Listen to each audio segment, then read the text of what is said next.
Welcome to another episode of Petoskey Strong Community Update. I'm Nikki Devitt, president of the Petoskey Regional Chamber of Commerce, and I am once again very excited to be joined by Dr. DenBesten, the Infectious Disease Specialist from McLaren Northern Michigan. Dr. DenBesten, wonderful to see you. Thank you for joining us. Thank you. Thank you, Nikki, for inviting me. You know, we've done this many times, but it's been a little while. So first time in the new year. First time since we've been doing this for 2 years. So we know we've been dealing with COVID for a long time, and we are still adapting to constant change.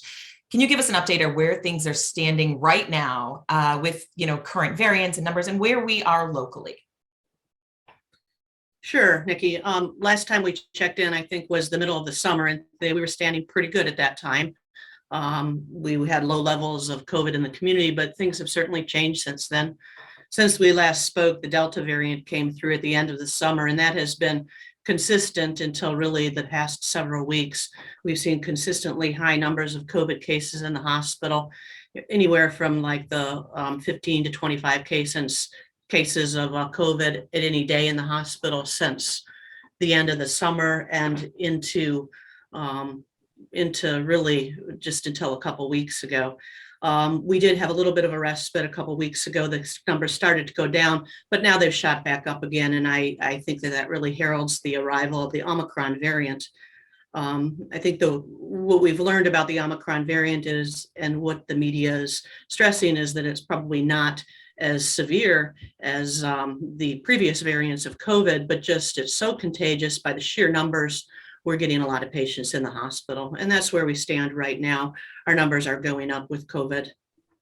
And, as we say that, and we're hearing that, obviously, that, it is a different variant, but it still is causing hospitalizations. And we've talked many times that it's not just the COVID cases that place a burden on our healthcare systems.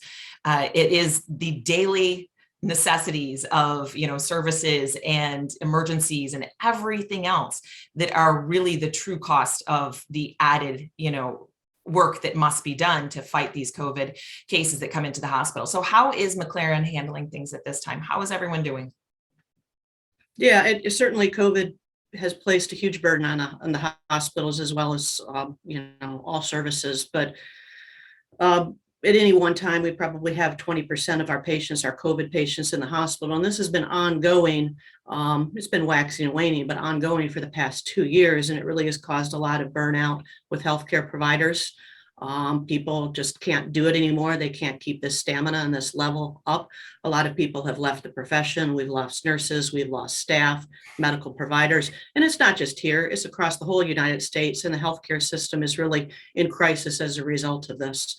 I think we've gotten pretty good at taking care of COVID patients, but when we don't have the staff, we're not able to accept transfers in from other facilities. Every day is just a constant inventory of where we are with staffing, how many patients we're able to take care of, and can we take care of all those other medical emergencies and get people the care they need. I think that there's a misconception here that, they just look at the number of COVID patients, not realizing it's a whole staffing issue, and we need to take care of everybody and all of their medical needs. It's a daily challenge. Exactly. And workforce there isn't any sector of our community that isn't affected with workforce issues right now. So having that understanding that, our healthcare system is suffering just as much as everyone else is from a workforce standpoint. And that is the one, crux of it all, is that you have to remember that there are ways we can, as community, as business leaders, as people that live in this beautiful place, we can help ease that burden, if you will. And we've said this so many times over the last 22 months, but it does bear repeating. And that is vaccination and masking is the tool we've always had in our arsenal. And it's the best tool. Can you talk a little bit about how important getting a booster is right now? Because I know a lot of people, I'll schedule it when I have time, that kind of thing, and, really make the time. Right now is the time to do it. The Omicron cases are just skyrocketing here in the community. And we do know that if you have received your vaccination series and you get a booster, this is going to provide you pretty good protection for Omicron. If you have received your 2 vaccination series and have not gotten a booster, it leaves you quite vulnerable to Omicron. you probably have about 30% protection if you haven't gotten boosted. But if you get that booster, it's going to provide you pretty good protection, especially against severe illness and hospitalization. So very important to get the booster so we can stop the spread of this. Masking as well, we do know that Omicron it's mutated in such a way that is very, very contagious, so much more contagious than Delta. So you're really going to need to up that mask game as well. You're going to want to put on a very good fitting mask, preferably a surgical mask or a KN95 mask. And these are the tools that we have to prevent the spread, to keep everybody healthy, and to prevent getting those most vulnerable sick and in the hospital, and thus decreasing the burden on the hospital. Exactly. Is there anything else? You mentioned masks, and we're seeing that with our businesses consistently now, that a lot of businesses, while there's no mask mandate in place, when we have large events, we're asking people to wear masks, and we see it at many, many venues and many businesses that we go into, our grocery stores, our big box stores. You see staff wearing masks because they have been instructed to do so. And that really helps. So just that reminder that you're masking for not just yourself, but everyone else as well. This is true.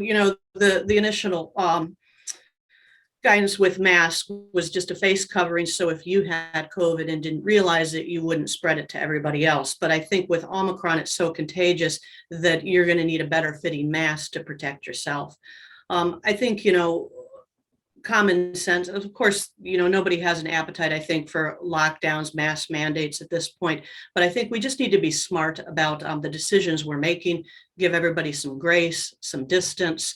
If you're in settings where there are immunized, unimmunized people, put a mask on and make some good decisions. I think at this point, we all know how it spread. We all know how to protect ourselves. We all know how to protect others. We just need to just double down on these, at least for the next few weeks. I expect Omicron is going to come through very hard and very fast. We've seen this in South Africa and the UK. It really kind of ripped through those communities in a matter of weeks. So we're talking about doubling down here, at least for the short term, until Omicron waves comes through, and then we can reassess. This is a moving target, really, with COVID at this point. And I know it's frustrating that the guidance changes, from week to week, but COVID changes from week to week as well. So as we learn more and learn the science and understand how the latest variant behaves, guidance may change. And just being adaptive at this point in time, which we've all been really, really good at. So as you said, buckle down, make smart choices right now when you're in mixed, vaccinated, unvaccinated, and where you're at, and just kind of pay attention. Nobody's asking anyone to stop living their lives. Just be smart so that we can get through the next 3 weeks or so and recess and reset and keep moving forward, because we've gotten really good at that too. So absolutely. It's definitely doable. And I hope that one of these days you and I talk about something completely different. I look forward to that. Do you have anything else to add, Dr. DenBesten? No, just get your vaccines, get your booster. This is the way out of the pandemic. This is the way we've gotten out of every other pandemic, with vaccination. So get your vaccine, get your booster, and there will be brighter days ahead. I like that. Brighter days ahead. Thank you so much, Dr. Karen DenBesten, Infectious Disease Specialist for McLaren Northern Michigan. And thank you for joining us for another episode of Petoskey Strong Community Update. Thank you, Nikki.